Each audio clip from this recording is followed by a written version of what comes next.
I gotta be honest with you, it's All a right, good cool. idea. Hey, Sebastian. First of all, thanks for jumping on to record with me. Today, we're going to be talking about user-generated gaming, and I know you think that that's a future. The future is user-generated gaming, and you think that's the sort of frontier. So we can talk about that. But before we jump into that, can you talk just really briefly about who you are? And I was just talking to you briefly before we started recording about seeing you on a number of podcasts and things like that. And maybe you can also talk about your rationale for being a bit more visible or coming onto different podcasts.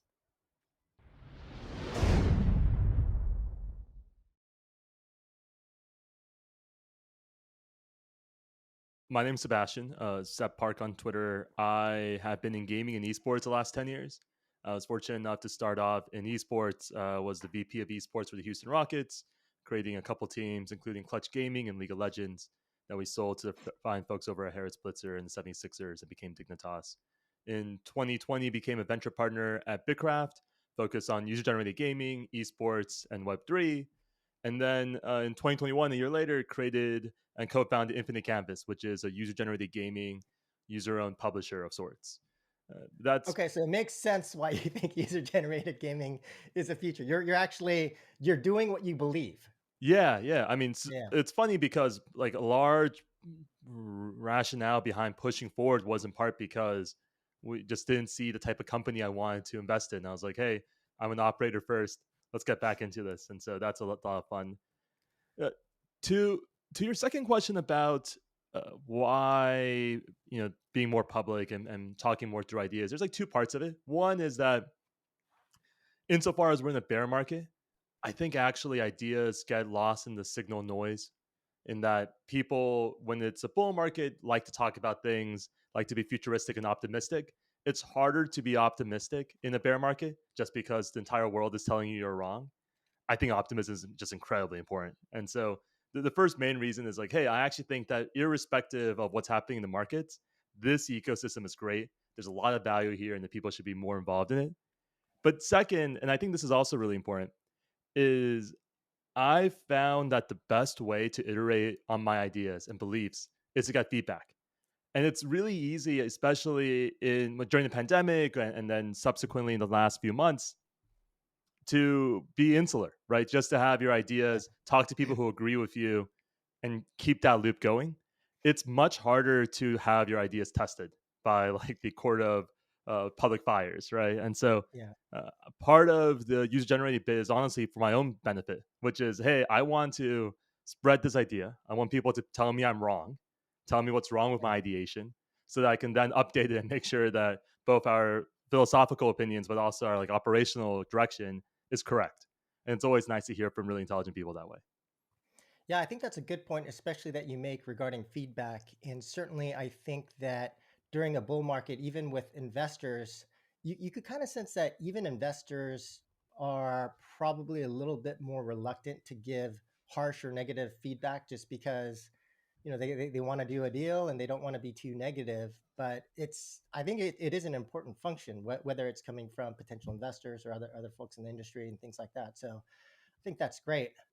So maybe we could actually dive in and talk about, when I spoke to you initially, we talked about a number of different topics, all to me really interesting. But for you, I wanted to kind of understand why you think the next frontier is user-generated gaming and what you mean by that. So maybe you could kind of characterize your thesis in terms of your view on UGC.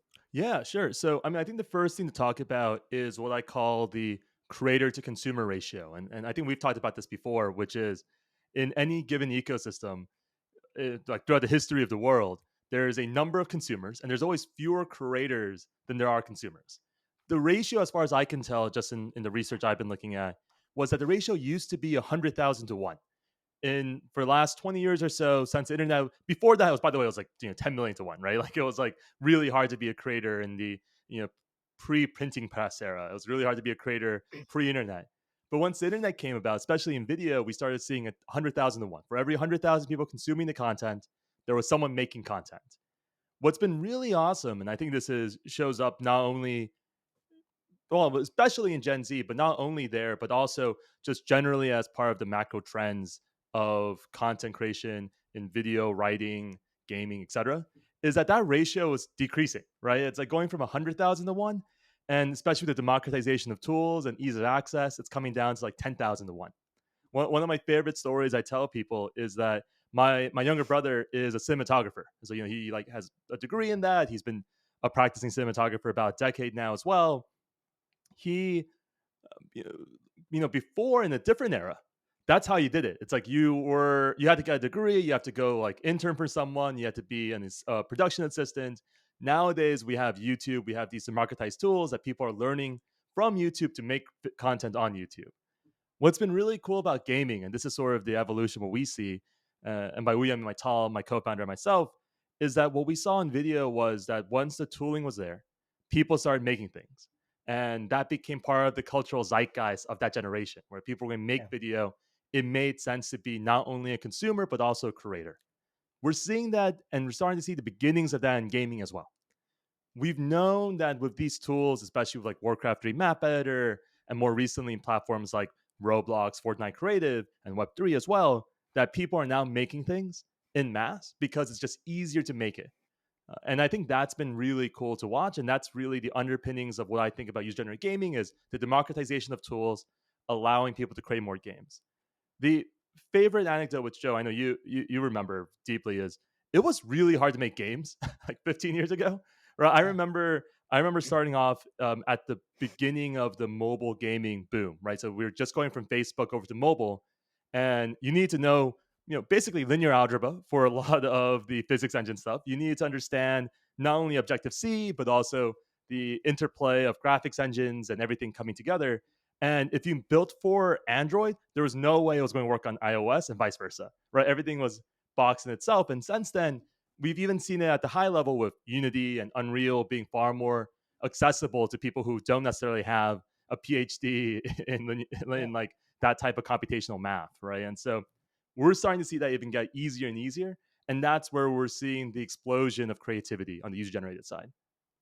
Yeah, and I think that the analogy that you're drawing between social networking, which is, is essentially to your point, really help enable like that ratio between creators and consumers to be much lower, right? Like on Facebook, everybody is a creator to some degree, and we see that happening with like Twitter and other platforms where people now, it's so much easier for someone with a voice or something interesting to say to be discovered. And similarly to the point you're making in terms of game development, you know, like there's a number of folks, whether you're using blueprints in Unreal or you're using or you're developing Lua for on Roblox, where that that sort of development vector between idea to product, right, to publishing, has just gotten dramatically smaller. So I think that that's I would agree with you in terms of the thesis, in terms of democratization and the ability for more people to become creators. Yeah. But having said, oh, go No, I ahead, was gonna sir. say my favorite story by the way of this is not only just the tooling, but also the cultural zeitgeist, is I think is really important to mention, right? Which is Yeah, it used to be that the most sought after job in America like 30 years ago was like astronaut or some type of pre-professional pathway, right? And today it's more creator. It's YouTube. Like kids are like, oh, I want to be a YouTuber. I want to be a maker of things. right. That jump is I think really cool because it's also demonstrative of what you're starting to see inside of the top universities in the United States, where people who are graduating from Stanford aren't saying I'm going to go work at Goldman Sachs or Google. They're often saying, "Hey, I want to take my shot on creating something, building a company, doing something interesting." Right. And I think the other thing that has been interesting is with platforms like Twitch and YouTube, the ability for the economics to make sense for Mm-hmm. just like some random person to just quickly and cheaply make videos and then have economics flow back to them in a way that can sustain their work. But maybe the other thing I could ask you then is if you were to, for our audience, if you were to think about how you think about on a high level, the different ways in which UGC manifests in games, right? So we see platforms like Roblox. We Mhm. see the ability to create custom mods or maps, in various games, and also the ability to potentially create cosmetics and sell that, in a marketplace in the game. But are those the three primary ways that you're seeing UGC content manifest in games, or what are the other? How else would you think about it from a high level? Yeah, I mean, so the answer is yes, right? Those are their main ways. People are making games themselves. They're making modifications of existing games, and they're also creating in-game items or in-game game modes for them, right? And so Right. you're able to play a different take on the existing IP. There's an interesting book, just as an aside, by this gentleman named Derek Thompson, who wrote a book called Hitmakers, where he talks specifically, like the entire thesis boils down to people don't like things that are like super different. They like things that are like 1 degree off. And that's really a lot of this creation. And it's just as you take the degree per the existing idea and push it out, it starts to look more and more unique over time. But that's really the thrust of the type of user generated content. It's like cosmetics, it's items, it's game modes, game loops, games themselves, new approaches to existing IP, new IP from existing IP as a derivation thereof. What's interesting, and I think this is part of the deeper question that people are going to ask, is that actually changes the dynamics of games, which I think is a really fun idea to explore. If you think about what and one of the things that we do at BitKraft, for example, is we think a lot about what does it mean, what's like the pain point of an industry, like what is a thing that's missing for 30 years or so. And then, like, let's going back to even the 60s. The 60s, the hardest part was hardware, right? Like, it was like, hey, how do we make these uh, processors small enough such they can fit in this giant box so that people play arcade games? Then for a couple decades, it was distributions. Like, hey, how do we get on the shelves of Toys R Us, the shelves of Best Buy, the shelves of these stores, and get that 4 foot to 5 foot area for people to see it? And, in the 2010s, it was a lot about taking that digitally. So you have your Steam, you have your App Store, your Play Store. You have the ability to see and find games that way. And distribution was really important insofar as user generated is concerned, and people are making these cosmetics and items and games and modes. It switches from being a distribution issue because distribution is built into these platforms. It becomes a discovery issue, which is actually, I think, one of the more cool things about this forum, which is there are going to be more games now. And there already are more games, by the way, but there are more games you can possibly ever play. And thus it's now crusted over into the world of like books and music, for example, where it's like, hey, the limiting factor isn't the ability to like find engineers and game developers and designers. The limiting factor is to be discovered, even if you're good. And then you have like this really interesting tournament model of employment type of thesis applied to game making, which wasn't the case for a number of years. Right. And so, Seb, one question I have for you that though is like when we think about just coming back to like this framework in terms of platform like Roblox, Mhm. mods like Warcraft 3, and the ability to build in-game items that you sell or resell. What are you seeing in terms of like the biggest opportunity against those three models? And then maybe you could also tell us what you're doing with Infinite Canvas, and does it fit into one of those three categories cleanly, or is it something else? Yeah, I mean, so I think depending on where you're approaching the problem from, there are going to be different parts of the value chain that make sense. As a game developer, and I'm going to just use esports as a quick example because I think esports is an emergent behavior that's very similar to user generated, in Mhm. that esports, a lot of people thought was a user acquisition funnel, right? They're like, hey, we're going to create an esport, professional video games to drive more people to our games. And over time, people have come to the conclusion, or people are coming to the conclusion that's more of a retentive tool that's actually super useful for League of Legends to have an esports department because it keeps people to continue to play, which is awesome. Similarly, on the UGC side, I like to think of it, does it help your monetization? Does it help your user acquisition? Does it help your retention? UGC, depending on which part of the platform you are and where in the game cycle is, can help all three, but only if you target it specifically. So, for example, user generated cosmetics will help monetization far more than it helps retention. User generated game modes, like the actual modifications, is really helpful for retention of the players, but probably less so for monetization for most people. And then user generated from the perspective of creating content and creating new games is your game becomes a user acquisition funnel for another game, which I think is really cool. our belief at Infinite Canvas is that we focus mostly on the user generated games themselves, looking for differentiated game loops and new things out in the market. Okay. Is there any more information you can are you still kind of like in stealth mode, or is there more details you can provide about Infinite Canvas, like Yeah, how it yeah. I mean, so we're specifically? not in stealth at all. We started on Roblox. Our approach was basically let's be completely agnostic to the game modes. We're not the target audience. The target audience is Yeah. between 13 and 24. Nobody on our team except maybe one person is under the age of 24, right? Like I think most of us have like 10, 20 years of experience at this point. And it's really hard, I think, and this is like one of the hardest parts of being a creator or a developer, right? Yeah. You get enough experience that you think you have intuition and taste, and then you realize you're no longer a target demo, right? Like that you were the target Yeah. demo when you started out in the industry, and you no longer are. And so our approach was, hey, there are a lot of game modes and games that are being overlooked because they feel too simplistic or they look bad or they look different than what we would expect to be fun. Our data model finds those games. We reached out to those games initially. Like our initial reach out funnel was we would just DM people on Twitter, being like, hey, we think your game is really awesome. We think we can help. Let's run in and run it back. Nowadays, it's actually the other way around where we get a lot more inbound.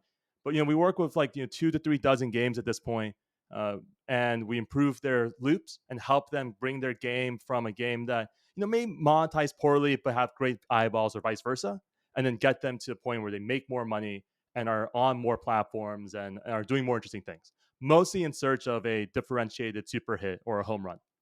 Okay. So are you would you characterize yourself as more of like a UGC content publisher, and Roblox is one of your distribution channels, as well as, potentially other platforms and games, or Yeah, I think that's fair. I think the way we talk about ourselves is far more like we are what Activision would have looked like in 2022 if they had started this year as opposed to 30 years ago.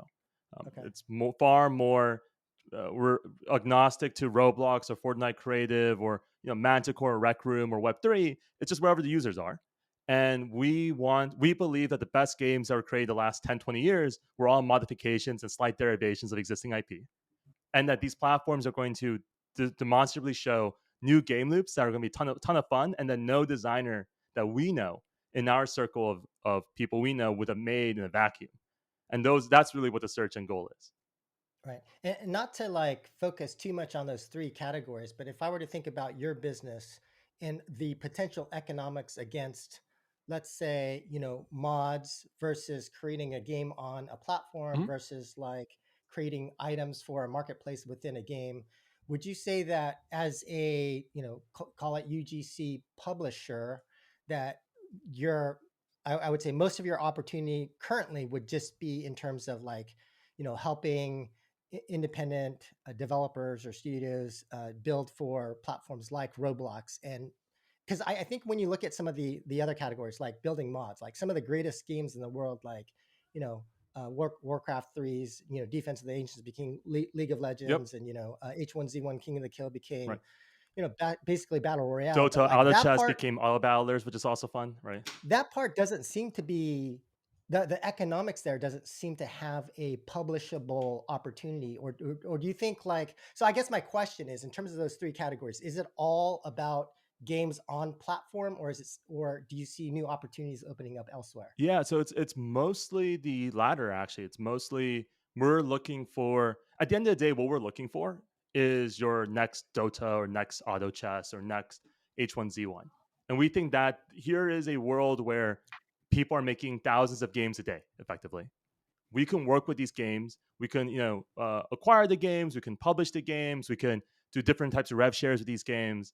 And as we improve the loop, we're working with game types and game loops that we've never seen before in terms of, hey, like, why would this make sense? Like, and I think that's been really cool. And so that's actually, I think, a large part of the economic upside of the business is, hey, how do you find a differentiated game loop ahead of time? Well, you have to be in the weeds of where those game loops are being developed. Interesting. So if I understand that, just so I Mhm. have this correct, if you see like a game mode or mod, like let's say you stumbled across King of the Kill, then you would have reached out to Brendan Green and said, "Hey, let's turn this into a game." You basically would have done the craft on model. Yeah, I essentially. suppose so. I mean, I think that's actually a pretty interesting approach, and it's certainly what we do often. It's like we find so a good example of this is our data model saw a dunking loop game on Roblox, where it's really a simplistic game loop. You run around dunking a basketball. We thought it was a ton of fun. We talked to the creator. We're like, hey, we love to develop your game and make it into a instead of a single shot game where you dunk over people. Let's create different worlds. Let's create different levels. Let's turn it into a live ops experience and give people reasons to keep coming back and monetize better. Really show what the game's potential is.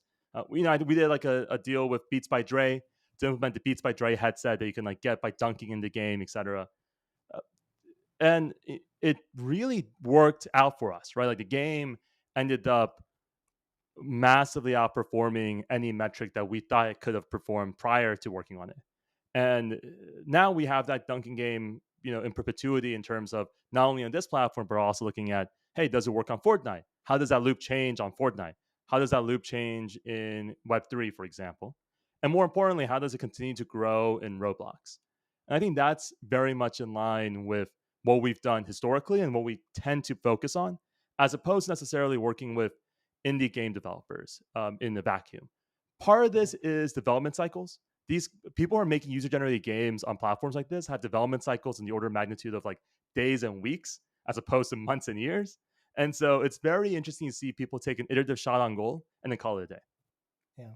And maybe to follow up questions with respect to what you guys are trying to do, Mhm. it would seem to me that a couple of things would be important for you to be successful. The first has to do with discovery, right? So a lot of times some of these mods are very underground Yep. where whether it's you were around to know about Defense of the Ancients during the Warcraft 3 modding days or things like that. How are you doing discovery? Are you guys sitting in Reddit forums? Are you guys, is there a data driven way of trying to find some of these like potential mods or games or experiences that can be turned into something bigger? Or what does your discovery look like? Yeah, yeah. So I think discovery is an interesting two-sided coin in that I'll talk about how we find these games, and then we'll also talk about how we then take these games to the masses. On the finding thing, there are two main mechanisms. So the first one is our data model, right? We do a lot of fun data work. The first version of it was just looking at user velocity and acceleration. How many users are coming in? How much are we doing it? How fast are they growing or how slow they're growing? And we would just reach out to them and talk to them, be like, hey, you've crossed above our bright line of interest. We haven't even looked at the core loop of the game yet because we don't want to bias ourselves from like what a good game and bad game is. And then we start working with them. And that I think was the initial loop. We've been fortunate that Tall and I care a lot about long tail reputation. Like I think that's like an incredibly important part of not only being a publisher, but by being a creator or an entrepreneur in general. Is that you can't treat people poorly, and you have to treat them well. And if you do so, there are actually long tail upsides for that. We've been getting a lot more inbound the last 6 months. In the last 6 months, especially this year, it's been very much pockets of creators who we've worked with before or have helped out in some capacity coming to us and being like, hey, have you looked at this game? Have you seen this? Have you heard of this? Have you, here's the game that I just made. And that's been really cool from a discovery side. But at the end of the day, we have a data science team. So it's very much constantly trying to find the next game that's doing interesting and being completely blind to what the game is. I think that's so incredibly important. One of my favorite things from the time in basketball was just if you get over indexed on what someone looks like, you're going to miss like hidden gems. And for us, it's very much we trust our data and we make sure we trust our data in order to avoid having that problem. The second part, which is the same issue that we have finding games, we understand that users and players will also have problems finding these games.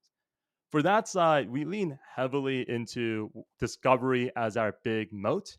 A lot of it involves working with creators, content creators, like video, like YouTube and Twitch creators, TikTok creators, to be like, hey, play our games, check out these games, let your audience know if you like it or dislike it. And if so, they'll at least give it a try. And if it's retentive and fun, they'll keep playing. If it's not, we'll find out very quickly. And two, communities. Less so Reddit, more so I would say guild.gg, guilded.gg, discords, your Mm, actual person by person communities as opposed to necessarily Reddit communities. got it. Okay, cool. And like the second aspect of your business, if I'm understanding it correctly, would just be your value proposition to different creators, right? Like how do you convince them to work with you? I can imagine one thing, like one thing that I've heard from some Roblox creators is that once they like come up with a new game, then all of their time gets sucked into the game, and kind of like the 0 to 1 versus 1 to n Mhm. emphasis in terms of how they spend their time, and they want to just do more 0 to 1, especially when a lot of the tools are there to create new games. But so I can see one value proposition from that side. But how do you speak to some of these guys in terms of convincing them to work with you? Yeah, I mean, at first it was hard. Like it was truly hard at first. I think people fail to understand, and I certainly failed to understand half the time just how annoying it is being a founder at times. Where I think the first few months it was very much the data model would spit out Twitter handles, and then we would just DM people being like, "Hey, we think your game is awesome. Here are ways we think we can help improve your game." And we did about like 100 of these a week for like 10 weeks, where we're like just finding games we thought were interesting, reaching out to them, letting them know our backgrounds and working with them. uh, Nowadays we have like a nice like library of games you can point to, be like, hey, here's how we've helped other people. Here are the exact ways we've improved your user acquisition, retention, monetization. That's been a lot of fun. I want to drill in onto the 0 1 to 1 to n part, which is I've traditionally found that there are innovators and then there are operators, especially in gaming. Mhm. And a lot of people we work with, especially on the creator side, are innovators. They're trying to innovate, push the edge, but they don't have necessarily the desire or patience to do live ops. You and I know that a lot of the monetization of games, especially in free to play nowadays, is long tail live ops, like sunsetting or not games over multiple years and cohorts. That is a painful and often boring process for a lot of creators. Yeah, it's a And different skill set as different well. skill So set. And so a lot of yeah. what we offer is that skill set. It's like, hey, if you work with us, it's not necessarily that you're going to, the game is not going to just change dramatically on you. We're going to stick to your vision. We almost never do deals where we take 100% over. We always want to make sure that they are part of the overall vision community. And let's update this while it frees you up to go work on the next game, the next game, the next game, which I think is a decent way to do it. And then we focus more on the tooling necessary to operate multiple games at scale. And maybe to give the audience a better concept of kind of like the universe of things that you look at when you think about good examples of UGC creators out there, are there any specific names that come to mind that you think that people should check out in terms of interesting innovations or games that you think are good examples of the kind of opportunity that you're looking for? Yeah, yeah. I mean, I would say there are a couple that just jump straight up to mind. One is not even a game. I recommend checking out this young woman named Anna LaRue. Y- she is a user generated clothing creator for Roblox, and Oh, she's nice. lovely. She's brilliant, and her mental model on how you make clothing is so differentiated because she didn't have your traditional fashion background. Like she was just a teenager making clothing, and it's grown to this really interesting thing that's completely different. The other cohort I'd look at honestly is I would look deeply at some of the hit games on platforms like Roblox and on Fortnite. The Roblox one I point out to is there was a game called Piggy that was really popular a year ago, which was really a murder mystery run from someone type game, but it had like 17 chapters of a really esoteric story, like no story that any proper like classically trained writer would write. But Yeah. was created by this creator called Minitoon. He's like a brilliant young man at this point, and it was just to his own zeitgeist. It was to his creative group. The third category I actually would say, honestly, is I'd even reference back into video. I check out Snapchat and TikTok in particular and look at the creators there and sort of the meta that's evolved. And I think that's some of the coolest things that we're seeing on platform and that we have to be really aware of. And it's why we're interested not in Roblox, but also Snap Games and Snap Lenses and everything else. Is these metas evolve where people become used to a specific format of video or a specific format of game, and then you see like 1,000 variations of it, and it's really fun to see. On TikTok, there's the dancing thing, obviously, but recently there's been an explosion of deep explanations pared down to 60 seconds, and there's Mhm. just like an entire TikTok microcosm of that. And I think that's very similar on platform and gaming. For example, last year there was a big explosion in Roblox of tycoon style games where you're collecting a bit of money and building a roller coaster, just like Roller Coaster Tycoon, but different types of things, a mall, a carnival, etc. That I think is an interesting way to see the ebbs and flows as a platform changes and the zeitgeist differentiates. On mobile right now, I think Ice Cream Maker is the meme of the day. Whatever Okay, Voodoo's working on usually is like a pretty good approximation, whatever the free to play zeitgeist is at that moment. got it. Okay, yeah, and maybe something else you could probably look at is popular ad creatives, right? That might be another way of trying to check to see what's popular. 100%. And I think especially after the changes, we have SK Ad Network 4.0 coming out in a bit, and obviously the Apple changes are demonstrably affecting the entire ecosystem. We're Mhm. starting to see some really interesting ad creative on that side as well because it's just less hyper targeted. And so because it's less hyper targeted, you have to rely on more zeitgeist based things. And I think that's been Right, really cool to right. watch. Yeah, and I think in terms of ad creatives, a couple of trends that I thought were interesting from a couple of years ago and last year were just like there was like this huge wave of mob type of behavior, like swarms of zombies and things like that. And then somebody in trouble, right? Like somebody's in trouble, you got to save that person. And we saw in games like Royal Match from Dream Games that actually got incorporated, that kind of a theme got incorporated into their game.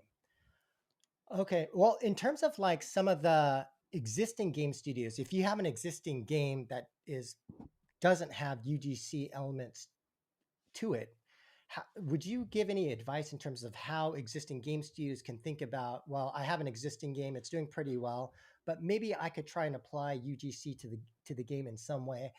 What kind of recommendation would you make for them?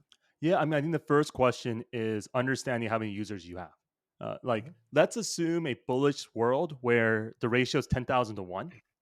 Well, if it's 10,000 to 1 and you only have 9,000 users, it doesn't matter if they're the most, like, if they're the richest 9,000 users in the world and you're making millions of dollars, you're just probably not going to see a creator in that ecosystem that's going to make something interesting. Like, that's like a priori constraint where you have to have enough users in order to drive that creation. The second bit is honestly, I would personally start with just asking like what people would want to make and then checking YouTube. Oftentimes, one of the cooler things is that people create modifications.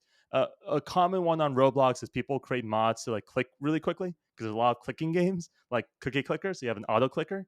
Like, see what people are making and then effectively open up a small sandbox area of your world for people to do just that. I think that's a really good place to start. The biggest thing that we talked about at the top was just that N+1 idea, where it's small deviations or derivations that really make a larger pie. It's exact same approach for user generated.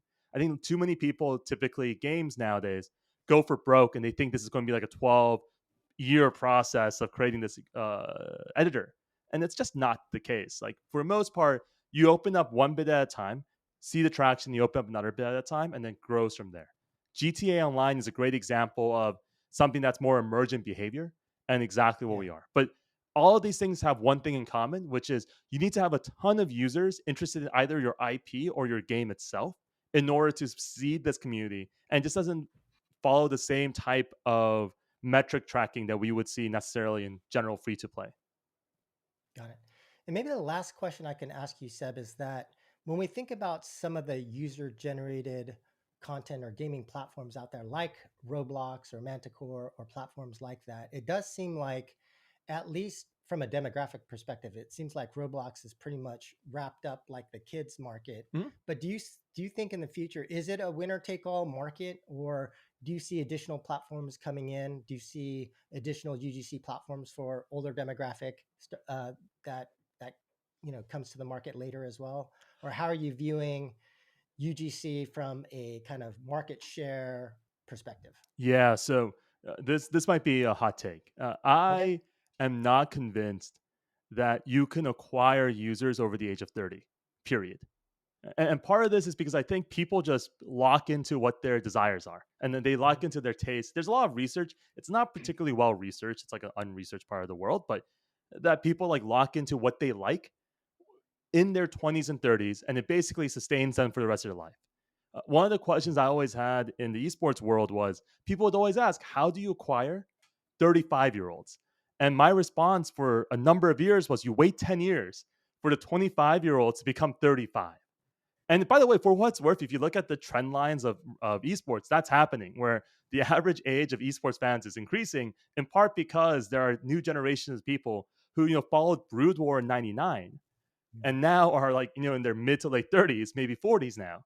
And those are the fans who are still fans of esports. They just gotten older. Like, it's not that there was some 39-year-old who hadn't heard of gaming before who suddenly became a League of Legends fan. It's that it Right. was the gamers from that generation getting older. Got One of the cool things I've seen on the creator side is that this next generation, Gen Z, which I would characterize as like, anyone like 24 or below at this point, or 27 or below, is used to creation as being part of their day-to-day life.